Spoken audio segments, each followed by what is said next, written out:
Hey, tonight we're going to journey back to a time when life was harder than you can imagine but also filled with determination and hope. We're heading to Colonial America, where every single day was about survival and where the smallest comforts felt like miracles. You'll experience what it was really like to wake up in a world without running water, electricity, or even glass windows. Hey, if you're enjoying these stories, I'd really appreciate a like or subscribe. I'm curious where you're listening from, so drop a comment with your location and what time it is there now. Find a cozy spot, take a slow, deep breath, and let your body sink into comfort as we journey back in time together. Congratulations, you've just woken up in Colonial America sometime in the early 1700s. The first thing that hits you isn't what you see, it's what you smell. There's wood smoke drifting through the air mixed with something earthier. Maybe it's the animals nearby, or perhaps it's just the general smell of a world where people rarely wash. Your nose wrinkles slightly, but you're already getting used to it. That's how the human body works. You know, it adapts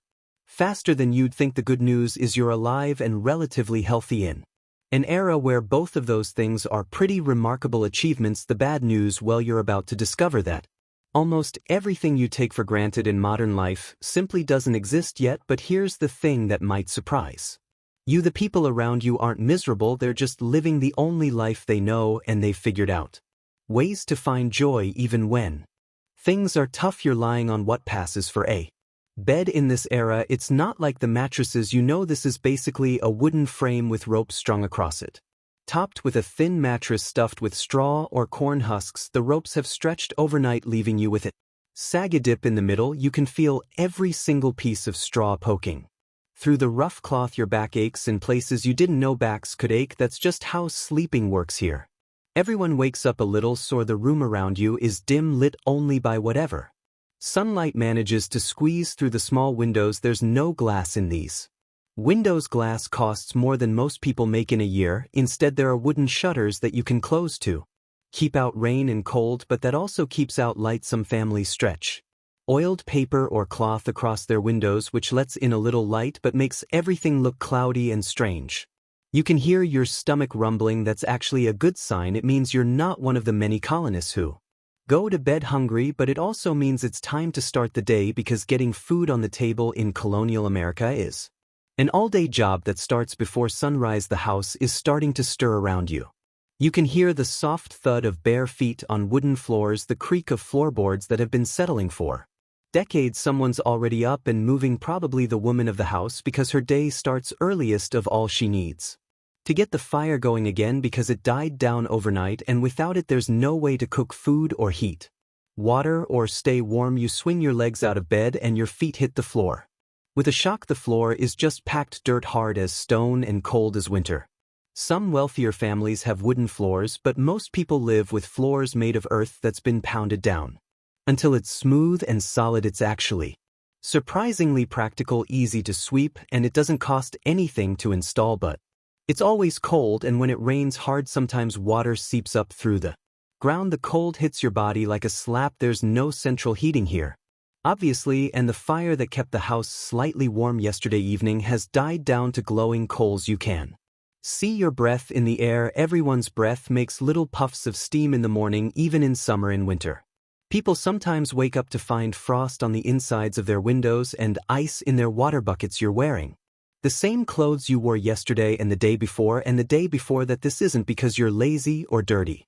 It's because most people in Colonial America own exactly one set of everyday clothes, maybe two if they're lucky. There's one set for everyday work and one set for church on Sundays. The fabric is rough and scratchy against your skin. It's usually made of wool or rough linen, woven by hand and sewn by hand with thick, uneven stitches designed to hold up under years of hardware. Your clothes smell like wood smoke and sweat and general human living, but so does everyone else's, so nobody notices. That's one of those weird things about living in a time when everyone smells pretty much the same. Your nose just stops registering it as unusual. It's background noise, like the sound of cars in a modern city walking to the window.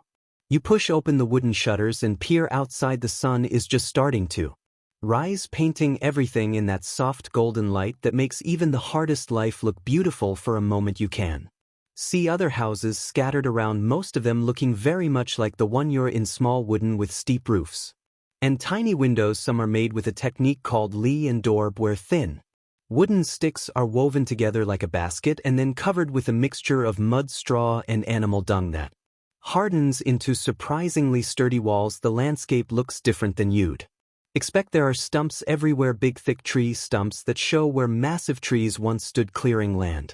For farming is backbreaking work that takes years, and colonists often just cut down trees and leave the stumps to rot, rather than spending the enormous effort it takes to dig them out. The fields between the stumps are planted with corn, wheat, or other crops that will hopefully keep everyone fed through the winter. You can see smoke rising from chimneys all around the area, everyone starting their day the same way, getting the fire going, because fire is literally life in colonial America. Without fire you can't cook food, heat water, stay warm, or have light when the sun goes down. Keeping it fire going safely is a skill that can mean the difference between life and death, especially in winter. The sound of chickens clucking and roosters crowing fills the air. Almost every family keeps chickens because eggs and the occasional chicken dinner are crucial sources of protein. You might also hear the lowing of a cow or the snorting of pigs. Animals aren't pets here, and they're walking food supplies, and they're often kept close to the house where they can be protected from wild animals and thieves. Your stomach rumbles again louder this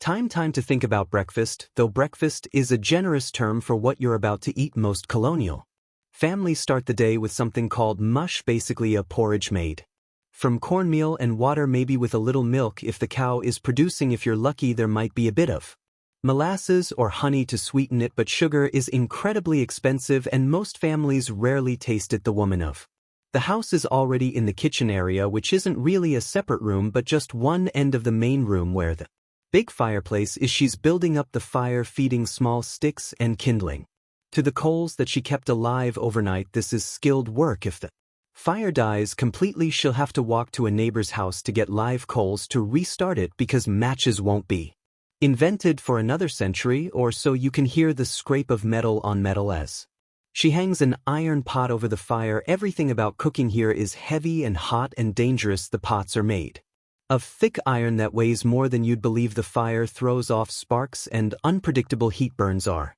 incredibly common, and a serious burn can easily kill you because there are no antibiotics or modern medical care. Water for the mush has to be carried from somewhere else, maybe a well, maybe a stream, maybe just a rain barrel where water is collected and stored. There are no taps, no pipes, no indoor plumbing of any kind. Every drop of water used in the house has to be carried in by hand, bucket by bucket. That makes you very conscious of how much water you use. Washing dishes means heating water over the fire and using as little as possible. The smell of the cornmeal porridge starts to fill the house as it cooks. It's not an unpleasant smell, earthy and warm, and filling your mouth starts to water because your body knows that this simple food is going to have to fuel you through a day of hard physical work. There's no such thing as sitting around in colonial America. Everyone, including children, works from sunrise to sunset just to keep the family alive and fed.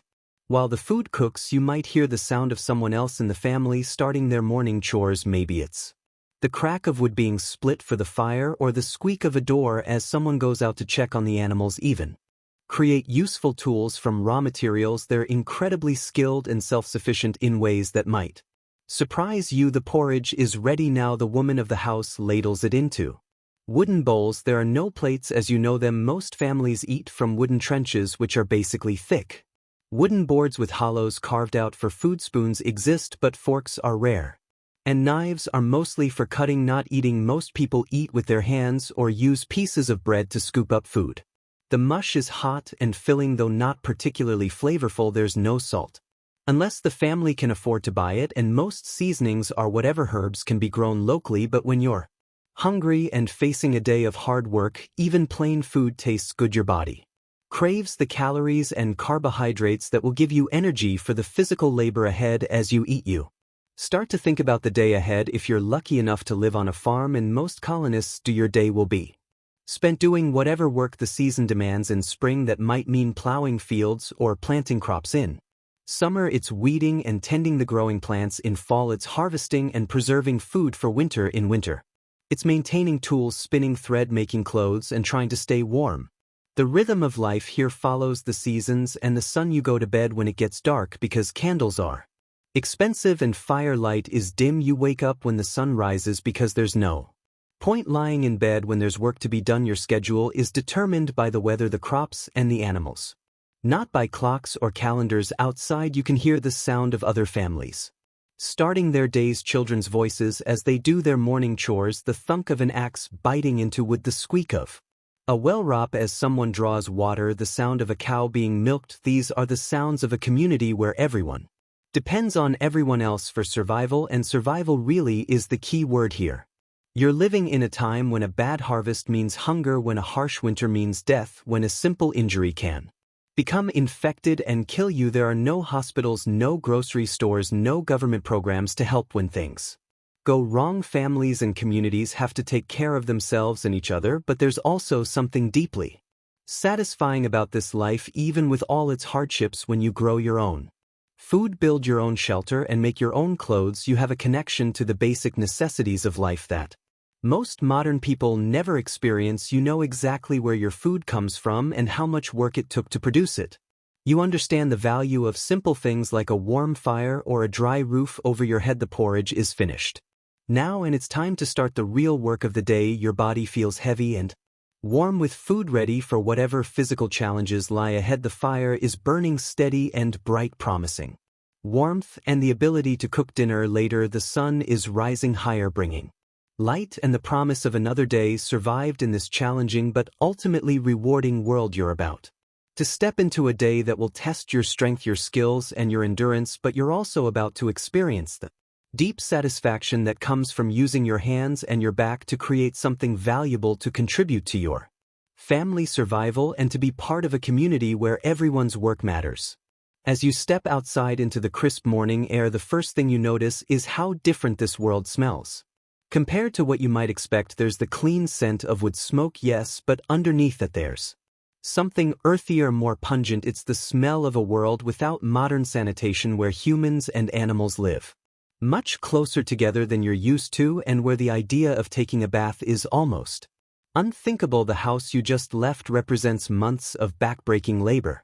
Every single piece of wood was cut by hand using saws that had to be sharpened constantly. The walls were built using a technique that would seem almost impossible today. First, the men of the community came together to raise a wooden frame, massive beams of oak or pine that were shaped with hand tools and joined together with wooden pegs and careful carpentry. You can see the marks where broad axes shaped each beam, leaving surfaces that are smooth but obviously handmade between those wooden beams. The walls are filled with something called lee and door. Picture this: thin wooden sticks maybe as thick as your thumb, woven together like a giant basket. Then comes the dorb, a mixture that might make your stomach turn. It's mud, yes, but mixed with straw, animal hair, and often animal dung, cow manure, horse manure, whatever was available. The mixture is plastered over the woven sticks and left to dry into walls that are surprisingly strong and weatherproof. If you ran your hand along the inside wall of the house, you'd feel the rough texture where this mixture was smoothed by hand. Sometimes you can still see handprints in the dried dorb where someone pressed too hard while working. These aren't perfect, smooth walls like you're used to. They're organic, uneven, shaped by human hands working with whatever materials the land provided. The roof above your head is probably made of thatch, layers and layers of dried straw or reeds. It's woven together so tightly that water runs off instead of soaking through. Building a thatched roof is an art form that takes years to learn. The thatcher starts at the bottom and works up, layering the straw so that each row overlaps the one below it. When it's done properly, a thatched roof can last for decades and keep a house completely dry even in the worst storms. But here's something that might surprise you about colonial houses. They're usually just 1 or 2 rooms total. That house you woke up in, it might be home to a family of 8 or 10 people, parents, children, grandparents, maybe a servant or 2, all living in a space smaller than many modern bedrooms.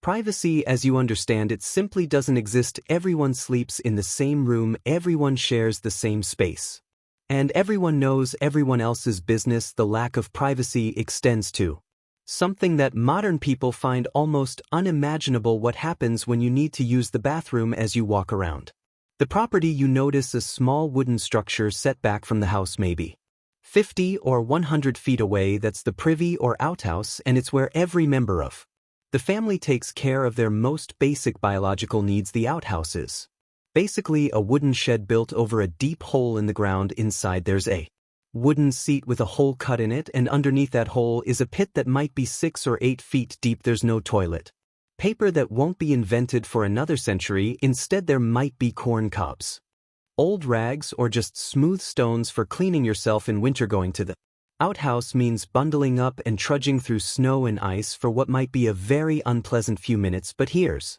the thing that really shows how different life was when that pit gets full. Someone has to dig a new one and move the outhouse. Imagine that job on a hot summer day. The waste doesn't just disappear, it sits there fermenting and attracting flies and creating smells that would make a modern person sick. And because most colonial settlements are built near water sources like streams or wells, that waste often seeps into the ground and contaminates the drinking water. This contamination is one of the biggest killers in colonial America. Diseases like dysentery, typhoid fever, and cholera spread like wildfire through communities where human waste and drinking water mix. You might remember reading about Valley Forge, where George Washington's army spent that terrible winter. What you might not know is that more of his soldiers died from disease than from cold or hunger. About 23 of the men who died at Valley Forge were killed by dysentery and typhoid fever, diseases that spread because of poor sanitation.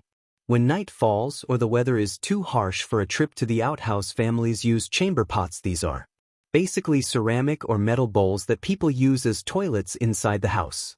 Every morning, someone, usually a woman or child, has to empty these pots. And where do they empty them? Often they just dump them out the nearest window. If you were walking down a street in colonial Boston or Philadelphia, you'd want to stay alert for the cry of Garde-à-l'eau, a warning that someone was about to dump a chamber pot from an upstairs window. The streets themselves are something that would shock modern sensibilities. There's no garbage collection, no street cleaning, no sewage system. People throw their household waste directly into the street. Food scraps, broken pottery, old clothes, and yes, human waste all end up in the roadways. Add to that the droppings from all the horses, cows, pigs, and chickens that share the streets with people, and you get a picture of urban life that's hard to imagine. When it rains, these streets become rivers of filth. When it's dry, the waste turns to dust that blows around and gets into everything. The smell is something you'd have to experience to believe, and this isn't just in poor neighborhoods. Even the wealthiest parts of colonial cities deal with these same sanitation problems. Given all this, you might think that people in colonial times were constantly trying to get clean, but here's something that would absolutely amaze a modern person. Most colonists almost never take baths, not because they're lazy or don't care about being clean, but because the very idea of immersing your whole body in water is seen as dangerous, unhealthy, and possibly immoral. The typical colonial American might wash their face and hands once a day using a cloth and a basin of water. That's it. That's the extent of their daily hygiene routine. Their bodies from neck to toe might not be washed with soap and water for months at a time, maybe not even once a year. Full body bathing is reserved for infants, and even then it's more about hardening them against disease than about getting them clean. Why this fear of bathing? Part of it comes from medical beliefs of the time. Many doctors believe that water can weaken the body or make it more susceptible to disease. They think that the natural oils and dirt on your skin actually protect you from illness. The idea that cleanliness prevents disease, something we take for granted, simply hasn't been discovered. Yet religion plays a role too. Some religious leaders preach that too much attention to the body is vanity, and that suffering through discomfort is good for the soul. The Puritans, who have a huge influence on colonial culture, believe that cleanliness is important for moral reasons, but they mean clean clothes and tidy homes, not clean bodies. There's also the practical matter of heating water. Remember, every drop of water has to be carried by hand and heated over a fire. Heating enough water to fill a bathtub would take hours and use enormous amounts of precious firewood. For most families, it's just not worth the expense and effort. So what do people smell like? Well, everyone smells pretty much the same, like wood, smoke, sweat, and the general scent of human bodies that haven't been washed. Clothes are rarely laundered because soap is expensive and the process of washing clothes is incredibly labor-intensive. Most people own only 1 or 2 sets of clothes, and they wear them until they literally fall Apart, the soap that does exist is nothing like what you're familiar with. Colonial soap is made from animal fat and lye, which is created by filtering water through wood ashes. The process is dangerous. Lye can burn your skin, and the resulting soap is harsh and caustic. It's primarily used for washing dishes and clothes, not bodies. Using this soap on your skin would leave you red, irritated, and probably with chemical burns. Women's hair is kept covered almost all the time, partly for religious reasons and partly because washing hair is almost impossible. They might brush it and rebraid it, but actually washing it with soap and water is a rare event. Men often keep their hair short or shave their heads completely and wear wigs instead. The wigs can be cleaned more easily than natural hair, and they can be removed if they become too infested with lice, and lice are everywhere, absolutely everywhere. Body lice, head lice, clothes lice, they're just part of life. Everyone has them, from the poorest farmer to the wealthiest merchant. George Washington himself complained about wigs full of lice. People try to control them by combing their hair with fine-toothed combs and by boiling their clothes, but completely getting rid of lice is nearly impossible in a world without effective cleaning methods. The smell of unwashed human bodies is just background noise in colonial life. When everyone smells the same, your nose stops noticing it. It's like how people who live near a paper mill stop smelling the sulfur, or how people in modern cities stop hearing traffic noise. Your senses adapt to what's normal in your environment, but the consequences of all this poor sanitation go far beyond just smells and discomfort. Disease spreads rapidly through communities where people live close together without proper hygiene. Smallpox, measles, influenza, and other contagious diseases can wipe out entire families or even whole settlements. Medical knowledge is primitive, and there are no antibiotics or vaccines. When someone gets sick, their family can only hope and pray and try whatever folk remedies they know. Even minor infections can become life-threatening. A small cut that gets dirty can lead to blood poisoning. Tooth infection can spread to the brain. Childbirth is incredibly dangerous because there's no understanding of germs or sterile conditions. Many women die in childbirth, and those who survive often suffer from infections that plague them for the rest of their lives. The irony is that people in colonial times often live closer to nature and get more physical exercise than modern people, which should make them healthier, and in some ways they're usually stronger and more physically capable than people today, but the lack of basic sanitation and medical knowledge means they die young from diseases that would be easily treatable. Now children are especially vulnerable. It's not uncommon for families to lose half their children before they reach adulthood. Parents don't even name babies until they're several months old because infant mortality is so high. When you see colonial graveyards, you'll notice how many tiny headstones there are marking the graves of children who lived only days or weeks. Despite all these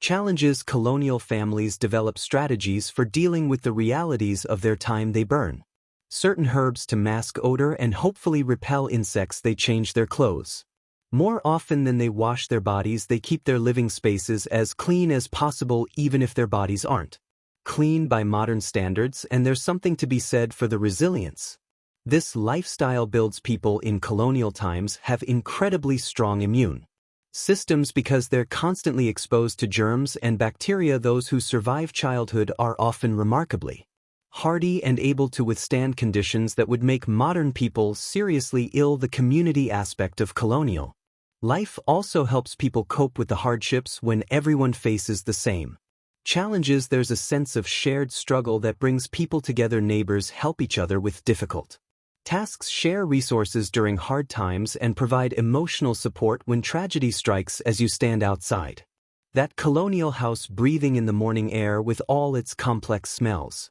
you're experiencing a world that's both harsher and more intimate than anything most modern people can imagine. It's a world where survival depends on community, where physical strength and practical skills matter more than book learning, and where the simple act of staying alive through another day is an achievement worth celebrating.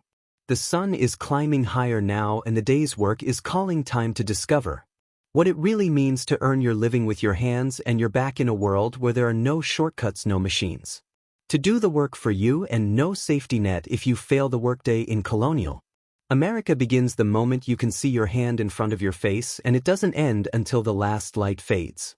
From the sky, you're about to discover that staying alive in this era requires a level of physical effort that would exhaust most modern people within hours. Every single thing you eat, every piece of clothing you wear, every tool you use has to be created by hand from raw materials using techniques passed down through generations.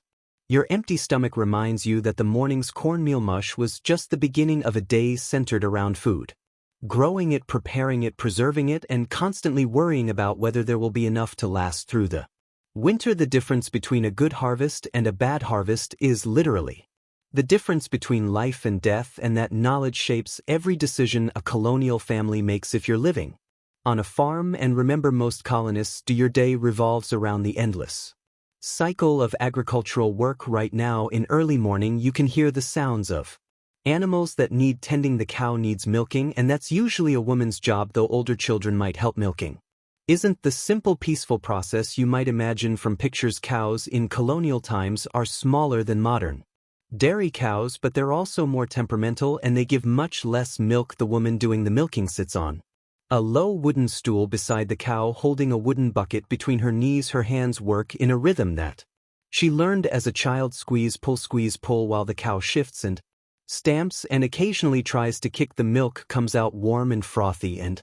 sometimes the cow decides she doesn't want to be milked and tries to step in the bucket or knock it over. Getting a gallon of milk might take an hour of patient, skilled work. That milk is precious beyond anything you can imagine. There's no refrigeration, so it has to be used quickly or turned into something that will keep longer. Some of it might be churned into butter, a process that involves putting cream in a wooden churn and agitating it for what feels like hours until the fat separates into solid butter and liquid buttermilk. Your arms would ache from the constant motion of working the churn paddles. Some milk gets made into cheese, which involves heating it gently, adding something acidic like vinegar to make it curdle, then pressing the curds in cloth to squeeze out the liquid whey. The cheese can be aged in cool cellars to last through winter months when the cow produces less milk or stops producing altogether. The eggs from the chickens need gathering too, and this is often a job for children. You'd carry a basket and search through the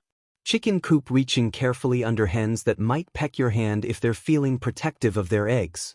Chickens in colonial times aren't the plump, docile birds you see on modern farms. They're smaller, scrappier, more like wild birds, and they can be surprisingly aggressive when they want to be. But the real work of colonial life happens in the fields. If you're a man or boy, you'll spend most of your day doing agricultural work that would break the back of someone not used to it. Plowing a field means walking behind a wooden plow, pulled by oxen or horses holding the handles and keeping the blade at just the right angle to cut through the soil. The ground is rough and full of rocks and roots, so the plow jumps and jerks, constantly sending shocks up through your arms and shoulders. You don't have neat, flat fields like modern farms. Colonial fields are full of tree stumps because cutting down trees is one thing, but digging out the massive root systems is almost impossible with hand tools. So farmers plant around the stumps and hope they'll rot away. Eventually, the fields are also full of rocks that have to be picked up by hand and carried to the edges to build stone walls. This rock picking is endless. Every spring, frost pushes new rocks up from deep in the ground. Planting is done by hand, seed by seed. Corn kernels are dropped into holes made with a pointed stick, a few kernels per hole spaced far enough apart that the plants won't compete with each other. Beans might be planted between the corn rows so they can climb the corn stalks. Squash grows along the ground between the rows, creating what Native Americans call the three sisters: corn, beans, and squash, grown together in a system that helps all three plants thrive. The work is rhythmic and mindless in some ways, but also requires constant attention. Plant too shallow and birds will eat the seeds. Plant too deep and they won't sprout. Space them wrong and the plants will crowd each other out. Every movement has to be precise, and you're doing this for hours at a time, bent over in the sun with sweat stinging your eyes and dirt grinding between your teeth. Weeding the crops is even more tedious. Armed with a hoe, a wooden handle with a metal blade, you chop out weeds that grow between the crop plants. This has to be done regularly all summer long because weeds grow faster than crops and will choke them out if given the chance. You develop a rhythm: chop, step, working your way down endless rows while the sun beats down on your back. Harvest time is when everyone in the family works together from dawn to dusk. Corn Has to be picked by hand ear by ear, and then the kernels have to be removed from the cobs. This is often done as a community activity with several families gathering together for a corn husking bee. People sit in a circle talking and laughing while their hands work automatically stripping kernels from cobs and dropping them into baskets. Wheat and other grains are cut with hand tools called scythes, long wooden handles with curved metal blades.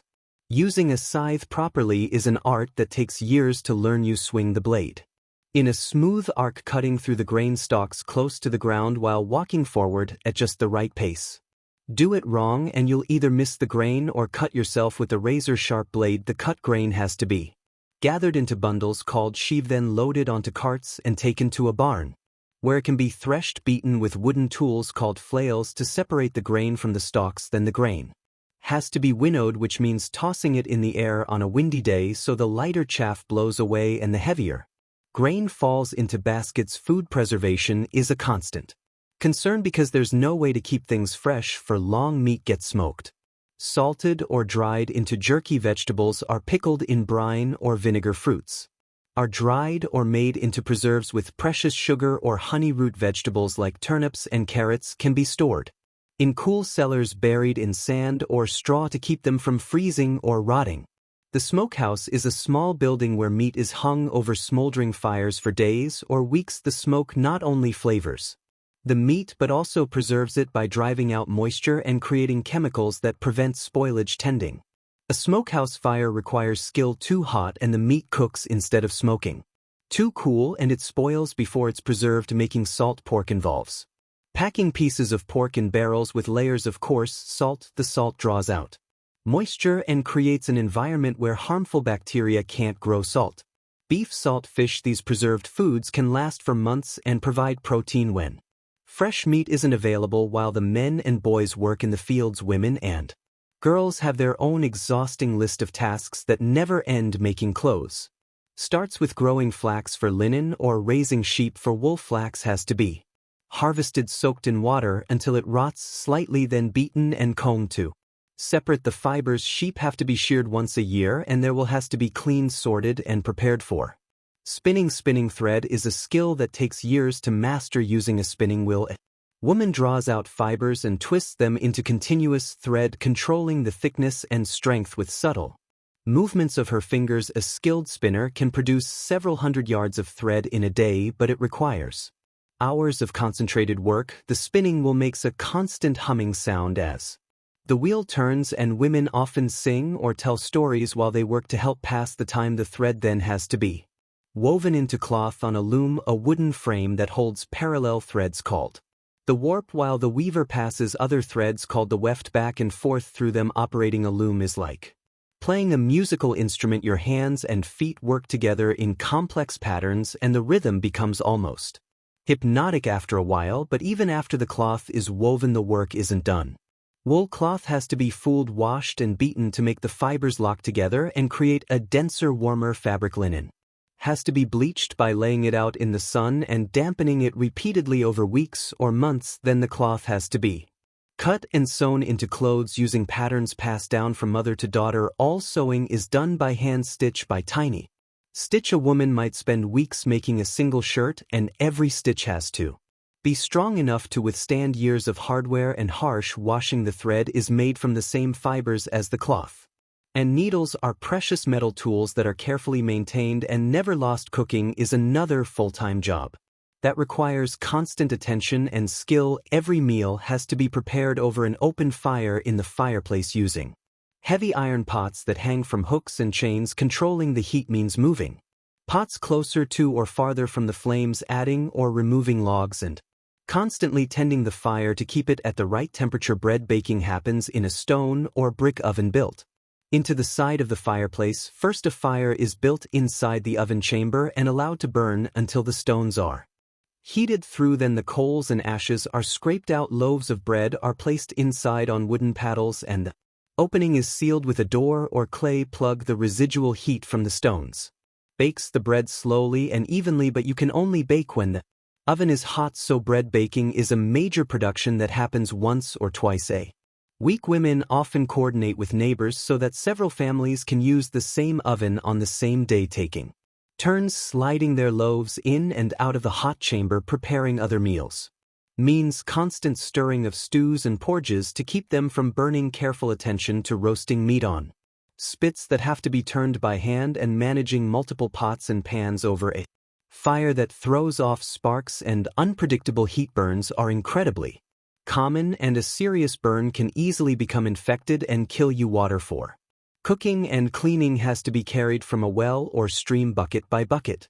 In winter this might mean breaking ice and melting it over the fire. In summer it means walking to the water source multiple times a day with heavy buckets that leave your shoulders aching. Washing dishes is done with minimal water, and harsh soap, and pots are often just scraped clean and wiped out rather than truly washed. The same pot might be used to cook several different foods in sequence, each one picking up flavors from what came before.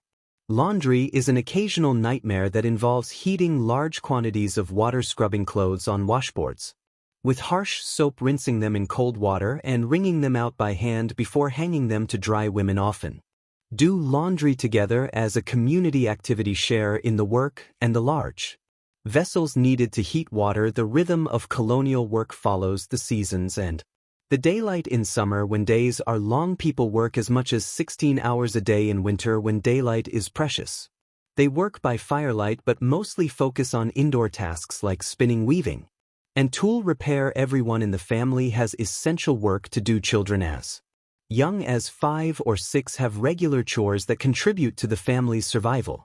Boys help their fathers with farming and learn skills like carpentry, blacksmithing, or whatever trade the father practices. Girls help their mothers with cooking, cleaning, and textile work, learning the skills they'll need to run their own household someday. There's no such thing as leisure time as modern people understand it. When the essential work is done, people might have a few minutes to sit by the fire and talk, but there's always something that needs doing: clothes to mend, tools to repair, food to prepare for the next day. The physical toll of this lifestyle is enormous. People's hands are permanently stained and scarred from their work.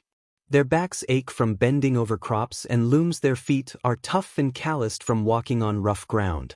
But they're also incredibly strong and capable, able to do things with their hands that would seem like magic to someone from the modern world. By the time evening arrives and the last light fades from the sky, you've worked harder than most modern people work in a week. Your body is exhausted, your clothes are dirty and sweat-stained, and you smell like woods and honest labor, but you've also contributed something essential to your family's survival, and there's a deep satisfaction in that knowledge that helps ease the ache in your muscles as you finally rest after a day of backbreaking work. You might think all colonists lived the same hard life, but colonial America is actually a world divided into very distinct social classes, each with their own daily rhythms, their own challenges, and their own completely different relationship to comfort and survival. Where you fall in this social order determines everything from what you eat for breakfast to whether you'll live in a mansion or a one-room cabin. Let's say you're fortunate enough to be born into the upper class, the wealthy gentry who own large plantations in the south or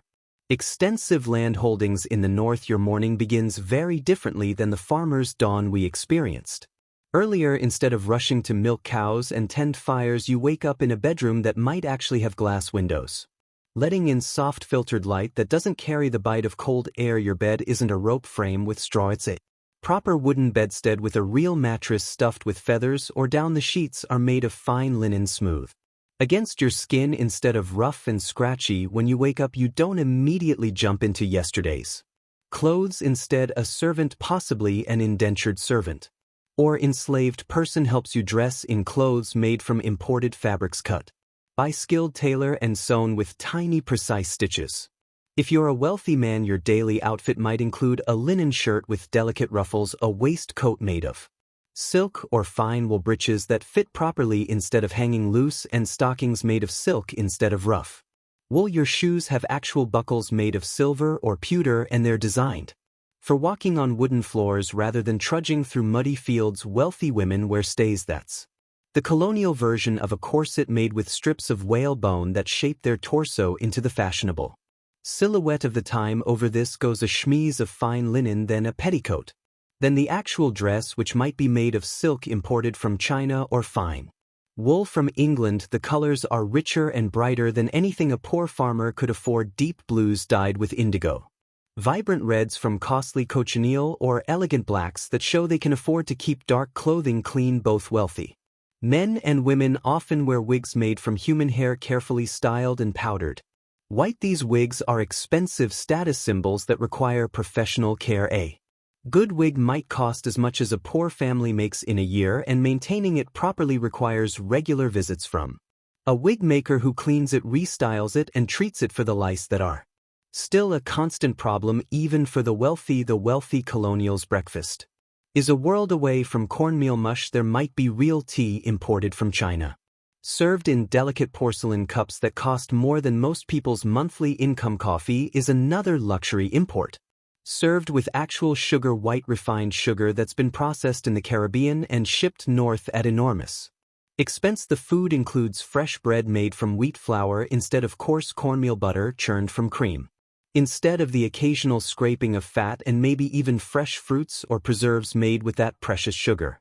The wealthy don't do their own cooking. They have servants or enslaved people who tend the fires, prepare the meals, and serve the food on plates made of pewter or even imported china. The kitchen in a wealthy household might be a separate building to keep cooking smells and fire dangers away from the main house, connected by covered walkways where servants hurry back and forth carrying trays of food. These wealthy colonists live in houses that would amaze someone from the farming class, multiple rooms each with a specific purpose: a parlor for entertaining guests, a dining room just for eating, separate bedrooms for parents and children, and maybe even a library filled with books imported from Europe. The rooms have wooden floors instead of packed dirt, plastered walls instead of rough logs, and furniture made by skilled craftsmen rather than rough pieces knocked together from whatever wood was available. But here's something interesting about colonial society: wealth doesn't necessarily mean comfort. By modern standards, even the richest colonist still lives without electricity, indoor plumbing, or central heating. They might have servants to tend their fires, but they still depend on fireplaces for heat and candles for light. They might eat off fine china, but they still eat with their hands or simple utensils. Their houses might be larger and better built, but they're still cold in winter and stuffy in summer. The middle class in Colonial America, the middling sort as they call themselves, includes merchants, skilled craftsmen, successful farmers, and professional people like doctors and lawyers. These people work with their hands, but their work requires skill and education rather than just physical strength. A blacksmith, for example, needs to understand metals, fire, and complex tool-making techniques that take years to master. Walking into a blacksmith's shop, you'd be hit immediately by the intense heat radiating from the forge. A special fireplace designed to burn charcoal at temperatures hot enough to make iron glow white hot. The air shimmers with heat waves, and sweat would start pouring down your face within minutes. The blacksmith works in this environment all day, using heavy hammers to shape red-hot iron into horseshoes, nails, tools, and all the metal objects that colonial life requires. The rhythm of blacksmithing is hypnotic: the roar of the bellows forcing air into the fire, the ring of hammer on anvil, the hiss of hot metal being plunged into water to cool and harden it. A skilled blacksmith can judge the temperature of iron by its color and know exactly when it's ready to be shaped too hot and it crumbles too cool, and it won't bend. The timing has to be perfect. Carpenters and cabinet makers work with hand tools that require incredible skill to use properly. A master carpenter can shape a piece of wood with an adze, basically a sharp blade mounted perpendicular to a handle, creating smooth curved surfaces that look almost machine-made. They can cut precise joints that fit together perfectly without any nails or screws, using only wooden pegs and the natural properties of the wood itself. These skilled craftsmen often live above or behind their workshops in houses that reflect their status as neither wealthy nor poor. The furniture is well made but not fancy. The food is adequate but not luxurious, and the clothes are sturdy and well fitted but made from practical fabrics rather than expensive imports. City life in colonial America offers opportunities that don't exist in rural areas, but it also brings challenges that farm families never face in cities like Boston, New York, or Philadelphia. You might wake up to the sound of church bells marking the hours, the rumble of cartwheels on cobblestone streets, and the calls of street vendors hawking their wares. Cities have actual streets. Instead of just paths through the forest, though these streets are narrow, crowded, and often impossible during bad weather. Houses are built close together, sometimes sharing walls, and the smells and sounds of your neighbors are impossible to escape. In summer, the concentration of people and animals creates odor that are overwhelming even by colonial standards. But cities also offer conveniences that rural colonists can only dream of. There are actual shops where you can buy goods instead of having to make everything yourself. A baker sells fresh bread daily, so you don't need to grind your own grain and tend your own oven. A tailor can make clothes to order if you can afford it. An apothecary sells medicines and exotic spices imported from around the world. Taverns serve as the social centers of colonial cities. These aren't just places to drink there where business is conducted, news is shared, and travelers find rooms for the night. Walking into a tavern, you'd be greeted by the smell of pipe tobacco, cooking food, and unwashed bodies mixed with the sound of conversation, laughter, and maybe a fiddle being played in the corner. The tavern keeper serves beer, ale, cider, and stronger drinks like rum and whiskey. Colonial Americans drink alcoholic beverages with every meal, including breakfast, because alcohol is often safer than water. In cities where wells might be contaminated, even children drink small beer, a weak alcoholic drink that's less likely to carry disease than plain water. Education in colonial America varies dramatically depending on your social class and where you live. Wealthy children, especially boys, might be sent to formal schools or have tutors who teach them Latin, Greek, mathematics, and classical literature. The goal is to prepare them for college, places like Harvard, which was founded in 1636, or the College of William and Mary in Virginia.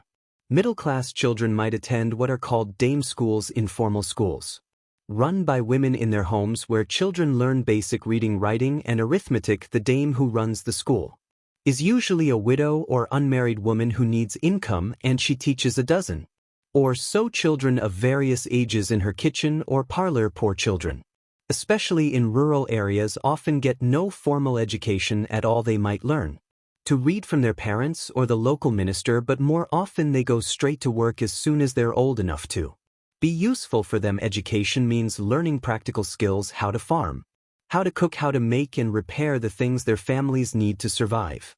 Even children who do learn to read often have very few books available. The Bible is usually the only book in most households, and children learn to read by studying Bible verses. Other books are incredibly expensive because they have to be imported from Europe or printed on hand-operated presses using paper that's made one sheet at a time. Religious life dominates colonial society in ways that might surprise modern people. Sunday isn't just a day of rest, it's a day when everyone in the community is required to attend church services that can last for hours. The church building is often the largest and most impressive structure in town, and church attendance is both a religious duty and a social obligation. Puritan services in New England are particularly intense. The congregation sits on hard wooden benches in an unheated building, listening to sermons that can last 2 hours or more.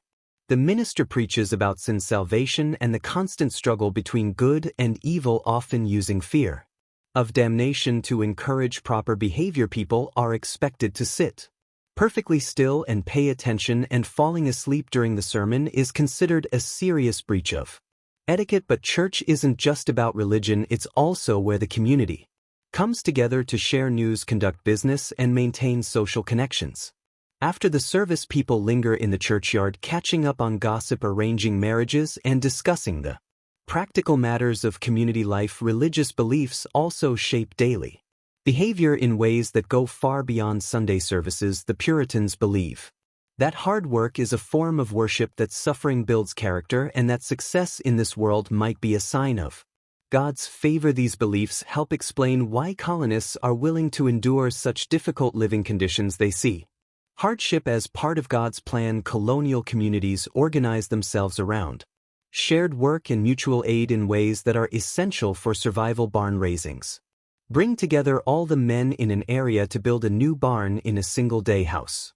Raisings do the same for new homes. These events are part work, part social gathering, with everyone contributing their labor and skills to help a neighbor. Quilting bees give women a Chance to socialize while doing essential work. A group of women gather to work on a quilt together, their hands moving in practiced patterns while they talk about their families, their communities, and their concerns. The quilts they create aren't just bed covers, they're works of art that represent countless hours of skilled labor and creativity. Corn husking bees turn the tedious work of preparing corn for storage into a social event. Families gather in someone's barn with huge piles of corners waiting to be husked. People sit in circles talking and laughing while their hands automatically strip away the husks. There might be music, dancing, and plenty of food to reward the workers. Harvest time brings communities together in ways that show how dependent people are on each other. When one family's crops are ready, neighbors drop their own work to help with the harvest. Everyone knows that they'll need the same help when their own crops are ready, and that a delay of even a few days can mean the difference between a successful harvest and disaster. The differences between the three colonial regions, New England, the Middle Colonies, and the South, create distinct cultural patterns that affect daily life in profound ways. New England, with its rocky soil and harsh winters, develops a culture based on small farms, fishing, and eventually manufacturing. The Middle Colonies, with their fertile soil and mild climate, become the breadbasket that feeds much of colonial America. The South, with its long growing season and rich soil, develops a plantation system based on cash crops like tobacco and rice. These regional differences show up in everything from the food people eat to the houses they build to the work they do. A New England fishing village looks and feels completely different from a Virginia tobacco plantation or a Pennsylvania grain farm. But despite these differences, all colonists share the basic challenge of creating a new society in a land that's still largely wilderness. The day is winding down now, and even in this stratified society, where your birth largely determines your destiny, people from all social classes share certain experiences. They all depend on fire for heat and light. They all worry about disease and accidents that could end their lives without warning. They all live with the constant awareness that their survival depends on their own efforts and the support of their communities. As darkness falls and families gather around their fires, the social distinctions that matter so much during the day seem to fade a little. Rich or poor, city dweller or farmer, everyone faces the same basic human needs for warmth, food, shelter, and companionship. The flickering firelight creates a circle of warmth and safety that feels precious in a world full of danger and uncertainty. As winter settles over your colonial community, the harsh realities of life become even more apparent, but so do the remarkable ways that people adapt, survive, and even find joy in the midst of hardship. This is the season when the fragility of colonial life shows most clearly, when a simple illness can become a death sentence, when staying warm becomes a daily struggle, and when communities either pull together or fall apart under the pressure of survival. The approach of winter brings a different kind of work, the urgent task of preparing for months. When the outside world becomes hostile and dangerous, you can feel the change in the air, that sharp bite that warns of frost coming. Soon, every family knows that their survival through the coming months depends entirely on the preparations they make now while there's still time. Food preservation becomes desperate. Urgent work. The last vegetables from the garden have to be harvested before the killing frost hits. Root vegetables like turnips, carrots, and potatoes are carefully dug up and stored in root cellars, underground chambers that stay cool enough to prevent spoilage but not cold enough to freeze. These cellars are carved out of hillsides or dug beneath houses lined with stones and covered with thick layers of earth and straw for insulation. The apple harvest brings both celebration and backbreaking work. Apples are one of the few fruits that can be stored for months if kept cool and dry, so every apple matters. Some are eaten fresh, some are dried in thin slices that can be stored in cloth bags, and many are pressed into cider. Cider isn't just a drink, it's a way of preserving the nutrition and calories from apples in liquid form that won't spoil as quickly as fresh fruit. Making cider involves crushing apples in wooden presses that require several strong people to operate. The juice that comes out is golden and sweet, but it doesn't stay that way for long without refrigeration. The natural yeasts on the apple skins quickly begin fermenting the juice into alcoholic cider. Within a few weeks, what started as sweet apple juice becomes mildly alcoholic, and after several months it can be quite potent. This fermentation isn't an accident, it's a preservation method. Alcoholic cider keeps much longer than fresh juice, and the alcohol helps kill harmful bacteria that might make people sick. Colonial families drink cider with every meal, including breakfast, and even children drink watered-down versions. It's often safer than water, especially in areas where wells might be contaminated. But despite all their preparations, colonial families live with the constant knowledge that winter might bring disaster. In forms they can't control, disease spreads more easily when people are crowded together in small, poorly ventilated houses. A single sick person can infect an entire family within days, and without effective medical treatment, minor illnesses often become fatal. The medical knowledge available to colonists is a strange mixture of folk wisdom, religious belief, and theories that we now know are completely wrong. When someone gets sick, their family might try remedies passed down through generations: herbal teas made from willow bark for pain, pickuses made from bread and milk for infected wounds, or mixtures of honey and whiskey for coughs and sore throats.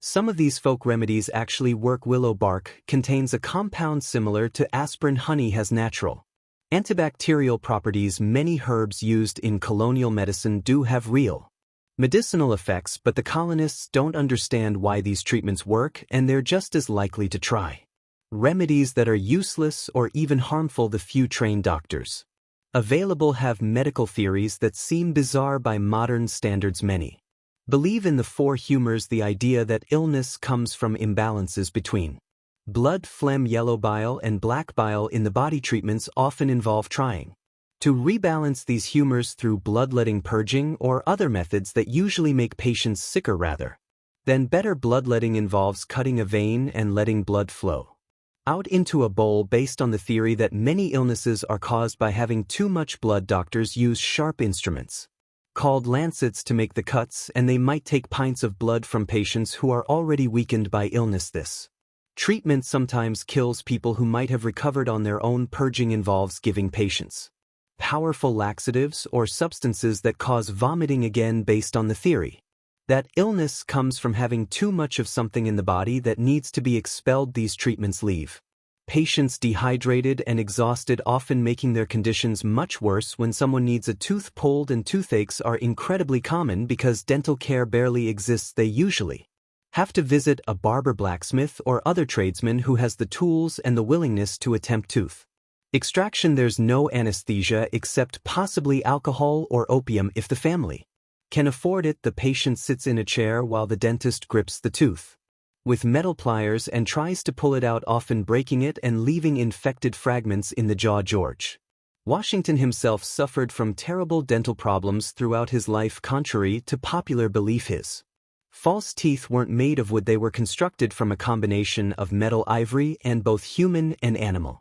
teeth. These dentures were painful to wear and distorted the shape of his face, but they were the best dental care available to even the wealthiest and most powerful man in America. For most colonists, dental care means living with pain until teeth fall out on their own or become so infected that they have to be removed. Many people lose most of their teeth by middle age, which affects not only their appearance but also their ability to eat properly and maintain adequate nutrition. The danger of infection from even minor injuries can't be overstated. A small cut that gets dirty can lead to blood poisoning that kills within days. Broken bones that puncture the skin almost always become infected. Childbirth, with its inevitable bleeding and tissue damage, is extremely dangerous for both mothers and babies. Women giving birth are attended by midwives, experienced women who have learned their skills through practice rather than formal training. These midwives know traditional techniques for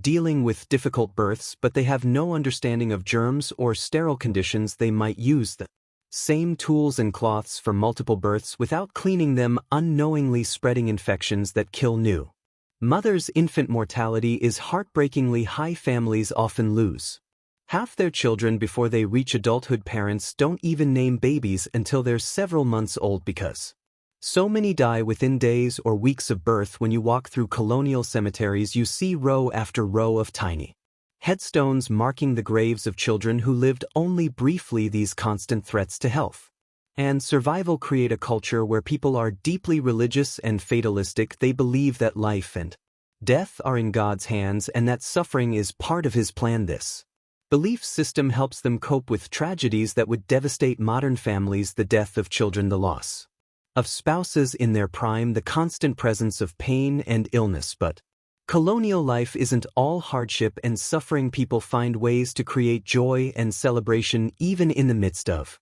difficulty. Winter evenings, when the day's work is done early because of short daylight hours, become times for storytelling, music, and simple entertainment that brings families and communities together around the fireplace. Families gather to share stories passed down through generations. These might be folk tales brought from Europe, stories about local events and characters, or religious stories from the Bible. The storyteller's voice rises and falls with the flickering flames, creating dramatic shadows on the walls and drawing listeners into worlds of adventure and imagination. Music is a constant presence in colonial life, though the instruments are simple and homemade. A fiddle made by a local craftsman provides music for dancing at community gatherings. Someone might play a wooden flute carved from a piece of maple, or beat out rhythms on a drum made from a hollow log with animal skins stretched across the top. Singing is free entertainment that everyone can participate in. Families sing together while they work, mother and daughters harmonizing while they spin thread, father and sons keeping time while they split with the songs. Might be hymns learned at church, work songs that help coordinate group labor, or ballads that tell stories of love, loss, and adventure. Children create their own entertainment from whatever materials are available. A piece of wood becomes a doll, a handful of stones becomes a game, a length of string becomes a toy called a whirligig that spins and buzzes when you pull it tight and release it. Boys might play with wooden hoops that they roll along the ground with sticks, or carve whistles from pieces of willow bark. Girls practice the skills they'll need as adults by playing with miniature versions of women's tools. They might have tiny spinning wheels, small looms, or doll-sized cooking pots that let them imitate their mother's work. These aren't just toys, they're training tools that teach essential life skills through play. Seasonal celebrations mark the rhythm of colonial life and provide breaks from the constant work of survival. Harvest festivals celebrate the successful completion of the year's agricultural work and give thanks for food that will carry the community through winter. These gatherings feature the best food the community can produce: fresh bread, roasted meat, preserved fruits, and that precious alcoholic cider. Christmas celebrations are quieter and more religious than modern holidays, focusing on church services and family gatherings rather than gift-giving. The Puritans actually disapprove of elaborate Christmas celebrations, viewing them as too close to Catholic traditions, but other colonial communities mark the season with special foods, decorations made from evergreen branches, and small gifts that family members make for each other. Spring brings celebrations of renewal and hope as communities emerge from the isolation and hardship of winter. The first green shoots appearing in gardens are cause for genuine joy after months of eating preserved and dried foods. The return of migratory birds, the blooming of fruit trees, and the warming of the soil all signal that the cycle of life is beginning again. But even as colonists adapt to the rhythms of their challenging life, larger forces are building that will eventually transform their world completely. The relationship between the American